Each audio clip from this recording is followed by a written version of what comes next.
በስመ አብ ወወልድ ወመንፈስ ቅዱስ አሐዱ አምላክ አሜን። የአስተርእዮ አንድ ቲዩብ ቤተሰቦች እንደምን አላችሁ? እንደምን ቆያችሁ? በያላችሁበት ሰላም እግዚአብሔር ይብዛላችሁ።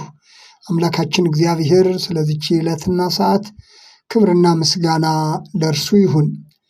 የስርቆት ውሃ ይጣፍጣል፣ የተሸሸገም እንጀራ ደስ ያሰኛል። መጽሐፈ ምሳሌ ምዕራፍ 9 ቁጥር 17። በዚህ ምዕራፍ ስለ ጥበብ፣ ስለ ሰነፎችና ስለ ፌዘኞች በንጽጽር ቀርቦበት እናገኛለን። ጥበብ ፌዘኞችንና ሰነፎችን ወደ እርሷ እየተጣራች እየጋበዘቻቸው መሆኑንም ክፍሉ ያስረዳናል። የጥበብ መጀመሪያ እግዚአብሔርን መፍራት፣ ልዑልንም ማወቅ ማስተዋል ነው የሚለው በዚህ ምዕራፍ ውስጥ በዋናነት የምናገኘው ኃይለ ቃል ነው። ምዕራፍ 9 ከቁጥር 1 ጀምሮ ያለውን ስናነበው እንደዚህ ይላል። ጥበብ ቤቷን ሰራች፣ 7ቱንም ምሰሶቿን አቆመች፣ ፍሪዳዋን አረደች፣ የወይን ጠጇን ደባለቀች፣ ማዕዷን አዘጋጀች፣ ባሪያዎቿን ልካ በከተማይቱ ከፍተኛ ስፍራ ላይ ጠራች። አላዋቂ የሆነ ወደዚህ ፈቀቅ ይበል፣ አእምሮ የጎደላቸውንም እንዲህ አለች፣ ኑ እንጀራዬን ብሉ፣ የደባለኩትንም የወይን ጠጅ ጠጡ። አላዋቂነትን ትታችሁ በሕይወት ኑሩ፣ በማስተዋልም መንገድ ሂዱ። ፌዘኛን የሚገስጽ ለራሱ ስድብን ይቀበላል፣ ኃጥእንም የሚዘልፍ ነውርን ያገኛል። ፌዘኛን አትገስጽ እንዳይጠላህ፣ ጠቢብን ገስጽ ይወድህማል። ለጠቢብ ሰው ትምህርትን ስጠው፣ ጥበብንም ያበዛል። ጽድቅንም አስተምረው፣ ዕውቀትንም ያበዛል። የጥበብ መጀመሪያ እግዚአብሔርን መፍራት ነው፣ ቅዱሱንም ማወቅ ማስተዋል ነው። ዘመንህ በእኔ ይበዛልና የሕይወት ዕድሜህም ይጨምርልሃልና። ጠቢብ ብትሆን ለራስህ ጠቢብ ትሆናለህ፣ ፌዘኛም ብትሆን ፌዘኛነትህን ለብቻ ትሸከማለህ። ሰነፍ ሴት ሁከተኛ ናት፣ አሳብም የላትም፣ አንዳችም አታውቅም። በቤቷ ደጅ በከተማይቱ ከፍተኛ ስፍራ በወንበር ላይ ትቀመጣለች። በመንገድ የሚያልፉትን አካሄዳቸውን ያቀኑትን ለመጥራት አላዋቂ የሆነ ወደዚህ ፈቀቅ ይበል፣ አእምሮ የጎደለውንም እንዲህ አለች። የስርቆት ውሃ ይጣፍጣል፣ የተሸሸገም እንጀራ ደስ ያሰኛል። ነገር ግን እርሱ ሙታን ከዚያ እንዳሉ እድምተኞቿም በሲኦል ጥልቅ እንዳሉ አታውቅም። ነገር ግን እርሱ ሙታን ከዚያ እንዳሉ እድምተኞቿም በሲኦል ጥልቀት እንዳሉ አያውቅም ይላል። እንግዲህ ከቃሉ እንደሰማነው ጥበብ ሰነፎችንና ፌዘኞችን ሁሉ እየተጣራች መሆኑን፣ አእምሮ የጎደላቸውን ደግሞ የስርቆት ውሃ ይጣፍጣል፣ የተሸሸገ እንጀራም ደስ ያሰኛል በማለት ውጤቱንም እንደዚሁ ሙታን ከዚያ እንዳሉ አያውቁም በማለት ጠቢቡ የገለጸውን እናገኛለን። እንግዲህ የስርቆት ውሃ የተሸሸገ እንጀራ ተብሎ የተገለጸው በሌላ አነጋገር አለመታመንን የሚያስረዳ ነው። አለመታመንን የሚያስረዳ ነው። ውጤቱን ደግሞ እድምተኞቿ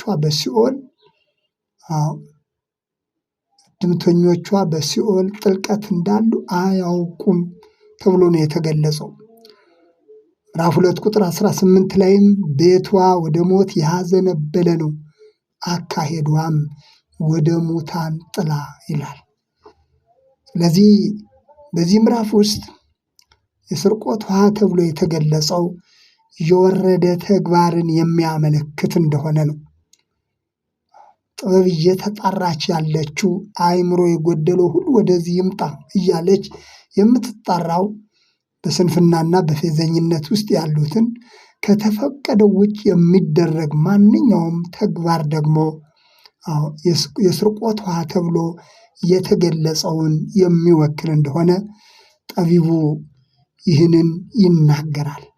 መናኛ የሆነን ነገር ምርጫ ስላደረጉ ሰዎች እነዚህን ሁሉ ደግሞ ጥበብ በአደባባይ ቁማ እየተጣራች መሆኑን ቃሉ ያስረዳናል። አሁን የስርቆት ውሃ ማለት ድብብቆሽ የተሞላበት ሕይወት እንደማለት ነው። አሁን ውጤቱንም ሲገልጽ እድምተኞቿ በሲኦል እንዳሉ አያውቅም። እድምተኞቿ በሲኦል ጥልቀት እንዳሉ አያውቅም በማለት የገለጸውን እናገኛለን። ከዚህ ጥሩ ምሳሌ የሚሆነን የሔዋንን ታሪክ በመጥቀስ ሊሆን ይችላል። እግዚአብሔር እንዳይበሉ የከለከላቸውን ዛፍ ለመብላት ባሰበች ጊዜ ያ የምታውቀው ዛፍ ሁልጊዜ አብሯት የሚኖረው ዛፍ በእጅጉ የሚያስጎመጅና ለዓይንም የሚያምር ሆኖ እንደተገኘ የእግዚአብሔር ቃል ይናገራል። ሴቲቱም ዛፉ ለመብላት ያማረ እንደሆነ ለዓይንም እንደሚያስጎመጅ አየች ይላል። ዛፉ ለመብላት ያማረ እንደሆነ ለዓይንም እንደሚያስጎመጅ አየች። ዘፍጥረት 3 ቁጥር 6 ላይ የስርቆት ውሃ ይጣፍጣል፣ የተሸሸገም እንጀራ ደስ ያሰኛል የሚለው እንዲህ አይነቱን ሊገልጥ የሚችል ሐሳብ ነው። የድብብቆሽ የሆነ ከተፈቀደው ውጭ የሚሆን የሚፈጸም ነገር ማለት ነው። ሔዋንም ሆነ አዳም የተከለከሉትን ነገር ከበሉ በኋላ የሆኑበትን ሁላችንም የምናውቀው ነገር ነው። ስለዚህ ዛፉን በበሉ ጊዜ ሞትን ሞተዋል። ከመብላታቸው በፊት ግን ያ ዛፍ ለዓይን የሚያምር የሚያስጎመጅ ሆኖ እንደታያት የእግዚአብሔር ቃል ይናገራል። ስለዚህ የስርቆት ውሃ ይጣፍጣል፣ የተሸሸገም እንጀራ ደስ ያሰኛል ተብሎ የተገለጸው ቃል ዛሬም ብዙዎቻችን ከተፈቀደው ውጭ ከሆነው ውጭ ሌላውን ተገቢነት የጎደለውን ነገር በማድረግ የሚሆነውንና የድብብቆሹን ነገር ሊያስረዳ የሚችል ነው። ተው የተባሉትን ማድረግ የሕፃናት ብቻ ሳይሆን የአብዛኛው ሰው መገለጫ እንደሆነ ሁሉም የራሱ የሆነ የስንፍና መገለጫዎች እንዳሉት ይታወቃል።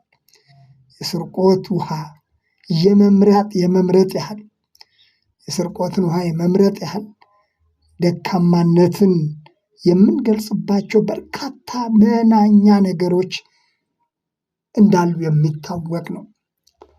የሰው ልጅ ከተገለጠው ከተፈቀደው ውጭ ሁልጊዜም የስርቆት ውሃ እንደተባለው አይነት በድብቆሽ ያለውን ነገር በዛ መርካት ተስኖት ከተፈቀደው ውጭ የሚያደርገው ይህ የተገለጸው ምሳሌ ሊገልጽ የሚችል ነው።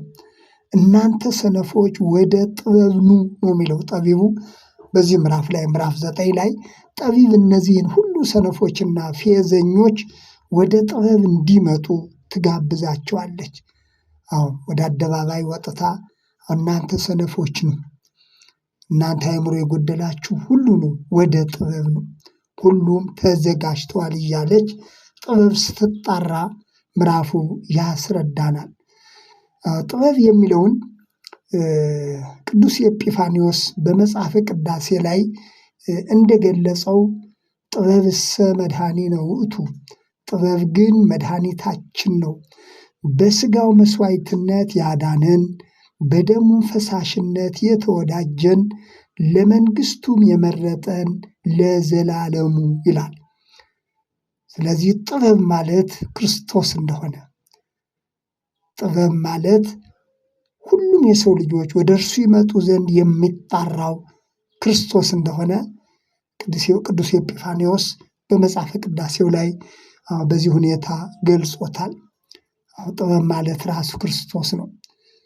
በስንፍና ያለን ሁላችንንም ወደ እርሱ የሚጣራ ወደ እርሱ ጥበብ እንድንሄድ ወደ እርሱ እንድንቀርብ የሚጣራ መድኃኒታችን ኢየሱስ ክርስቶስ መሆኑን ይህ አባት በቅዳሴው ላይ ገልጿል።